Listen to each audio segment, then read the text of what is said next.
जय श्रीमान नारायण, जय श्रीमान नारायण, जय श्रीमान नारायण, जय श्रीमान नारायण, जय श्रीमान नारायण। लोकाभिरामं रणरङ्गधीरं राजीवनेत्रं रघुवंशनाथं कारुण्यरूपं करुणाकरन्तं श्रीरामचन्द्रं शरणं प्रपद्ये। श्री सीताराम भगवान की जय।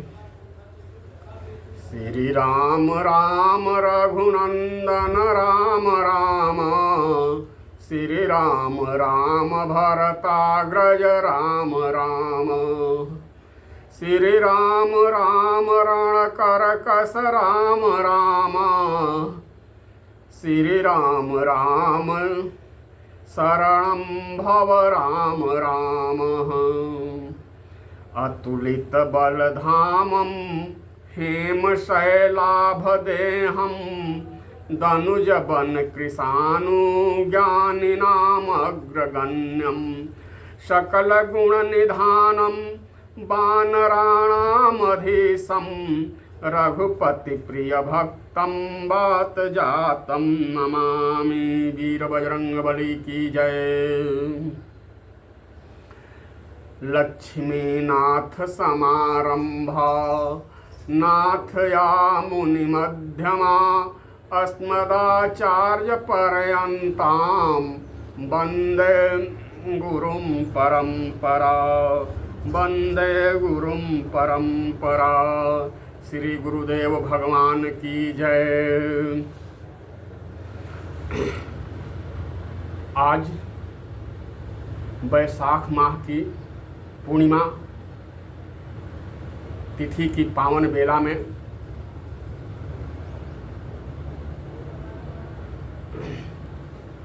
भगवत चरित्र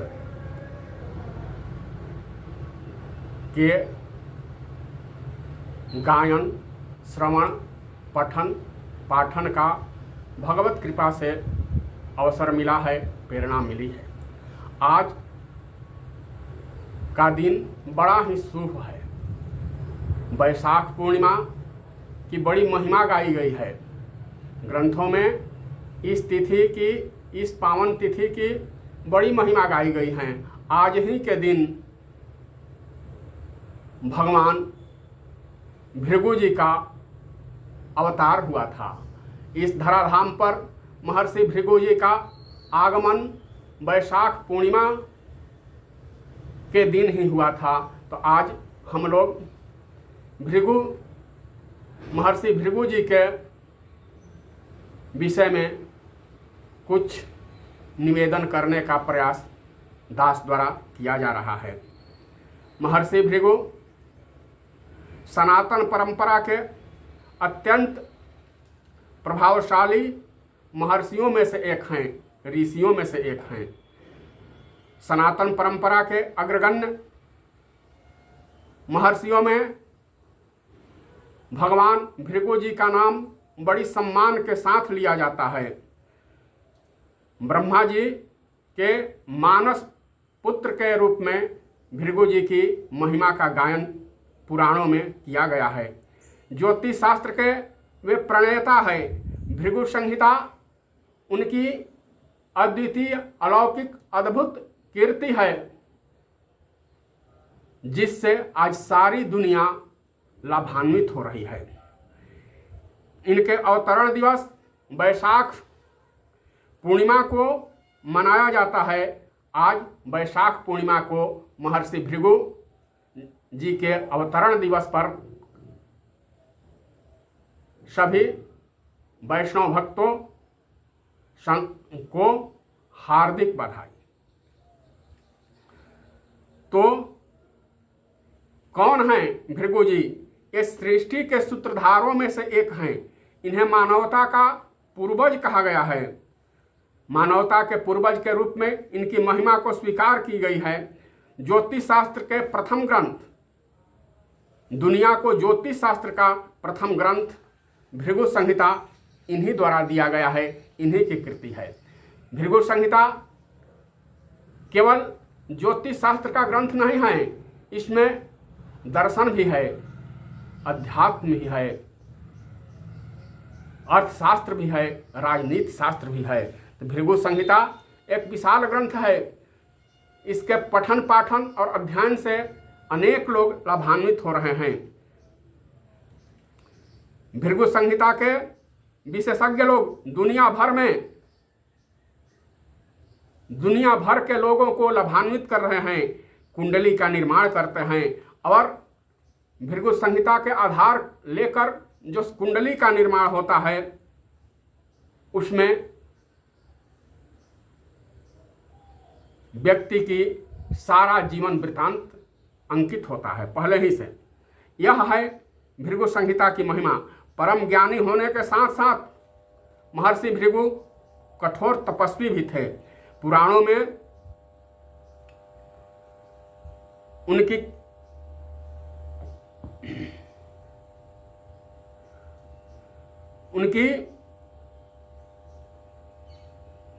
पत्नी का नाम ख्याति बताया गया है और पुत्री का नाम भार्गवी है, जिसे लक्ष्मी माता के नाम से भी जाना जाता है। उन्हें लक्ष्मी माता महर्षि भृगु की पुत्री हैं। मंत्र दृष्टा ऋषियों में भृगु जी का नाम सम्मान के साथ आता है। वे मंत्र दृष्टा ऋषियों में से एक हैं। ऋग्वेद में भी महर्षि भृगु के नाम आता है। महर्षि भृगु ऋषि रचित सर्वारिष्ट निवारण स्तोत्र से सारी दुनिया लाभान्वित हो रही है। महर्षि भृगु रचित सर्वारिष्ट निवारण स्तोत्र का पाठ करके, श्रद्धापूर्वक पाठ करके, विश्वासपूर्वक पाठ करके हम अपनी शुभ मनोकामना की पूर्ति करते हैं, साधक लोग करते हैं। इससे अनेक लोग लाभान्वित होते हैं, इसमें कोई दो राय नहीं। तो आइए विचार किया जाए भृगु रचित भृगु संहिता का एक स्तोत्र। इस स्तोत्र का नाम है सर्वारिष्ट निवारण स्तोत्र। ओम गं गणपतय नमः सर्वविघ्न विनाशाय सर्वारिष्ट निवारणाय सर्वसौख्यं प्रदाय बालानां बुद्धि प्रदाय नाना प्रकार धनवाहन बुद्धि प्रदाय मनवांछित फल प्रदाय रक्षाम कुरु स्वाहा। इस मंत्र के, इस स्तोत्र के अनुष्ठान से, पाठ से, श्रवण से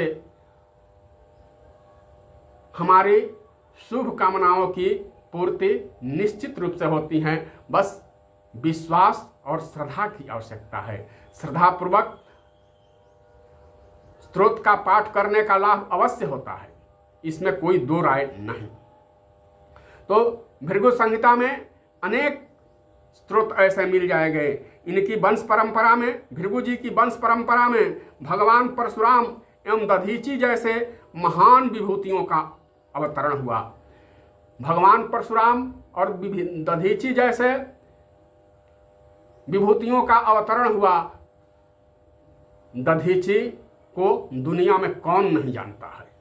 दधीची से कौन इस दुनिया में परिचित नहीं है? उनकी पत्नी का नाम ख्याति था, जिससे धाता और विधाता नामक पुत्र हुए एवं लक्ष्मी जैसी पुत्री हुई। यह भृगु ऋषि के वंश परंपरा में है। काव्य माता से उनका एक और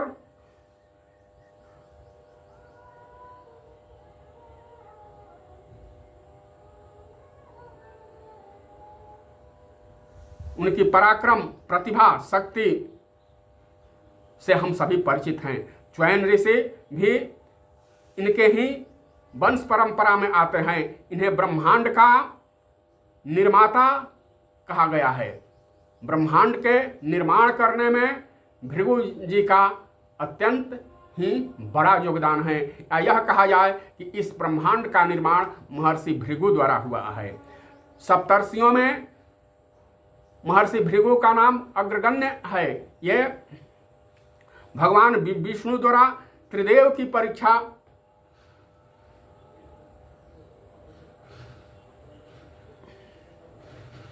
एक बार ऋषि महर्षियों का एक सम्मेलन हुआ।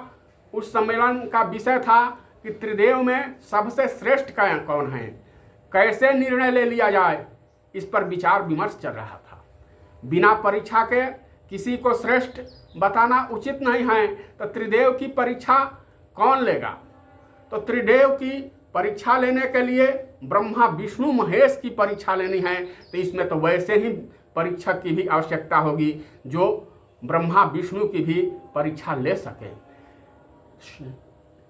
संपूर्ण ऋषि मंडल में कोई तैयार नहीं हुआ तो भृगु जी परीक्षक के रूप में बने। ऋषि मुनियों ने त्रिदेव की परीक्षा के लिए भृगु जी को नाम का प्रस्ताव किया सर्वसम्मति से। भृगु जी तैयार हो गए त्रिदेव की परीक्षा लेने के लिए। परीक्षा लेने गए भी सबसे पहले अपने पिता ब्रह्मा के पास गए, उनका अभिवादन नहीं किया, फलतः ब्रह्मा जी क्रोधित हो गए। उन्हें क्रोध आ गया और भृगु जी के पीछे दौड़ पड़े। भृगु जी ने निर्णय दे दिया, वहीं परीक्षा फल की घोषणा कर दी। ब्रह्मा फेल, असफल हो गए। इसके बाद वे चले गए परीक्षा लेने के लिए भोले बाबा के यहाँ। भोले बाबा चूंकि परीक्षक के रूप में गए हैं तो परीक्षक की स्वतंत्रता होती है, वे कठिन प्रश्न भी दे सकता है, सरल प्रश्न भी दे सकता है। वह उनकी प्रश्नों की जटिलता और सरलता के लिए परीक्षक स्वतंत्र होता है। ऐसे ही व्यक्ति को परीक्षक नियुक्त किया जाता है। वहाँ कुछ शब्द भोले बाबा के लिए बोले तो भोले बाबा भी क्रोध में आकर भृगु जी पर त्रिशूल लेकर दौड़ पड़े। भृगु बाबा ने कहा, महादेव आप हैं, भले महादेव हैं, लेकिन मेरी परीक्षा में आप भी फेल हो, आप भी असफल रहे। इसके बाद चले गए विष्णु भगवान के पास। उस समय विष्णु जी लक्ष्मी जी के साथ योग निद्रा में थे। जाते ही भृगु जी ने उनके छाती पर चरण से प्रहार किया। चरण से उनके छाती पर जोर से एक लात मारी। भगवान विष्णु की निंद्रा टूटी। उनके चरणों को पकड़ लिए, सहलाने लगे, कहने लगे, हे नाथ, हे प्रभु, मेरी तो छाती वज्र से भी कठोर है, वज्रादपि कठोराणी, और आपके ये चरण कमल जो हैं, आपके चरण जो हैं बहुत कोमल हैं, इसलिए हे नाथ आप कृपा करके बताइए कि आपको कहीं चोट तो नहीं लगी है। भगवान विष्णु को क्रोध नहीं आया, बल्कि वे प्रसन्न हुए और वंदना किए, अभिनंदन किए, हे प्रभु नाथ कृपया यह करके तो बताइए कि आपको कहीं चोट तो नहीं लगी। आपने कृपा करके हमारे ऊपर पैर से स्पर्श किया है। हम तो ब्राह्मण के पैर की पूजा करते हैं और आपने छाती पर ही मुझे पैर से स्पर्श करके मुझे पवित्र कर दिया। इसलिए हे नाथ, हो सकता है कि आपको थोड़ी चोट आ गई हो, इसलिए कृपा करके बताइए कि कहीं आपको चोट तो नहीं लगी। विष्णु भगवान बोले, हमरो कठोर छाती चरण राउर कोमल भांति, हमारो कठोर छाती चरण राउर कोमल भांति, कहीं कहाँ चोट रउआ लागल बा ये मुनि जी, कहीं कहाँ चोट रउआ लागल बा ये मुनि जी। बस तत्काल परीक्षा फल की घोषणा कर दिए। त्रिदेव में सर्वश्रेष्ठ विष्णु भगवान ही है। ये है भृगु जी की महिमा। ये जब माता पार्वती की परीक्षा लेने के लिए सप्तऋषियों का आदेश दिया गया तो उसमें भी उन परीक्षकों में भृगु जी अग्रगण्य थे। माता पार्वती जी की भी परीक्षा में ये गए हैं। ये देव और इनकी ही वंश परंपरा में अत्रि मुनि हुए जिनके पास स्वयं भगवान गए हैं। रामचरितमानस में शायद संभवतः महामुनि की संज्ञा 2 ऋषियों को, मुनियों को, ब्रह्मर्षियों को दी गई है। एक तो विश्वामित्र महामुनि ज्ञानी और दूसरा अत्रि जी को भी महामुनि की संज्ञा दी गई है। महामुनि आए जब भगवान स्वयं अत्रि ऋषि के पास पहुंचते हैं और परीक्षा में इनकी तो भृगु जी तो त्रिदेव की परीक्षा लिए, लेकिन त्रिदेव की कहाँ हिम्मत कि यह भृगु जी की परीक्षा ले सके। लेकिन कालांतर में अवसर ऐसा आया कि त्रिदेव मिलकर अनसुईया की परीक्षा लेने के लिए गए और त्रिदेव अनसुईया की परीक्षा में सफल नहीं हुए, बल्कि अनसुईया के ही संतान कुछ दिन तक बन गए। कथा बहुत ही लोकप्रिय है, उधर नहीं जाना है। और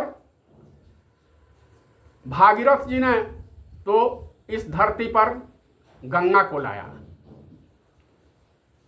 भगवती गंगा को लाने का श्रेय भागीरथ जी को जाता है, और लेकिन अग्नि देवता अग्नि को लाने का श्रेय भृगु जी को ही जाता है। इस धराधाम पर अग्नि को जो हम देखते हैं वह अग्नि के लाने का श्रेय भृगु जी को है। तो रामचरितमानस में धनुष यज्ञ के संदर्भ में प्रसंग आया है।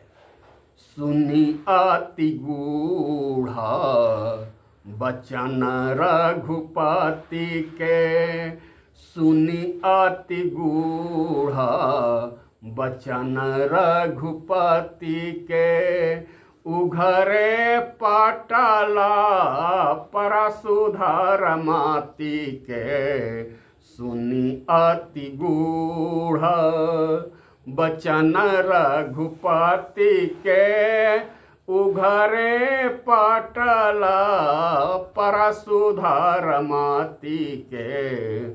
सुनी अति गूढ़, अत्यंत गूढ़, गूढ़ नहीं अति गूढ़। अति गूढ़ वचन क्या थे? अति गूढ़ वचन क्या थे? अति गूढ़ वचन का उल्लेख तो शायद नहीं किया गया है रामचरितमानस में, लेकिन अति गूढ़ वचन को संतों द्वारा गाया जाता है। कहा जाता है क्या? भगवान राम कहते हैं परशुराम जी से, बतिया मत बिगाड़ी हमारा छतिया और निहारी, सुनिए भृगुवर बाबा। बतिया मत बिगाड़ी हमारा छतिया और निहारी, सुनिए भृगुवर बाबा। करी थोड़ा मनवा में विचार, तो सुनिए भृगुवर बाबा। करी थोड़ा मनवा में विचार, सुनिए भृगुवर बाबा। अभी परशुराम जी सौम्य हैं, कुछ शांत हैं, लेकिन यही गूढ़ वचन कहते हैं, सुनकर कहते हैं कि आप छाती के ओर निहारने की बात क्यों कहते हैं? छाती पर क्या है, देखने की बात कहते तो कुछ हद तक उचित भी था, आप निहारने की बात कह रहे हैं। इसका रहस्य तो बताइए, मेरे समझ में नहीं आ रहा है, इसका रहस्य खुल कर बताइए। तो भगवान कहते हैं, लागल बाट मोहर रउआ पूर्वज के धरोहर, सुनिए भृगुवर बाबा। लागल बाट मोहर रउआ पूर्वज के धरोहर, सुनिए भृगुवर बाबा। करी थोड़ा मनवा में विचार, सुनिए भृगुवर बाबा। करी थोड़े मनवा में विचार, सुनिए भृगुवर बाबा। बाबा पूछते हैं कि कौन सा मोहर, तो वहीं सुनी अति गूढ़। वहीं भगवान बताते हैं, ऐसे तो परशुराम बाबा भी जानते हैं और भगवान भी जानते हैं, लेकिन लीला के ही रूप में यहाँ बताते हैं कि आपके पूर्वज ने कृपा करके, बड़ी कृपा करके मेरे छाती पर पैर का स्पर्श किया था, और उस पैर की निशानी इस अवतार में भी ज्यों की त्यों बनी हुई है। न विश्वास हो तो देख लीजिए। तो सुनी अति गूढ़ बचन रघुपति के, सुनी अति गूढ़ बचन रघुपति के। उघरे पटल परशुधर माती के, सुनी अति गूढ़ बचन रघुपति के। उघरे पटल परशुधर माती के। तो महर्षि भृगु जी की अवतरण दिवस पर आज इतना ही। साथ ही साथ आज सभी भृगुवंशियों को भृगु जी के जन्म दिवस पर बहुत बहुत बधाई, बहुत बहुत शुभकामनाएं। जय जय सीताराम, जय जय वीर बजरंगबली। उमापति महादेव की जय, वीर बजरंगबली की जय, सीताराम भगवान की जय, राधे श्याम भगवान की जय। जय श्रीमन नारायण, जय श्रीमन नारायण, जय श्रीमन नारायण, जय श्री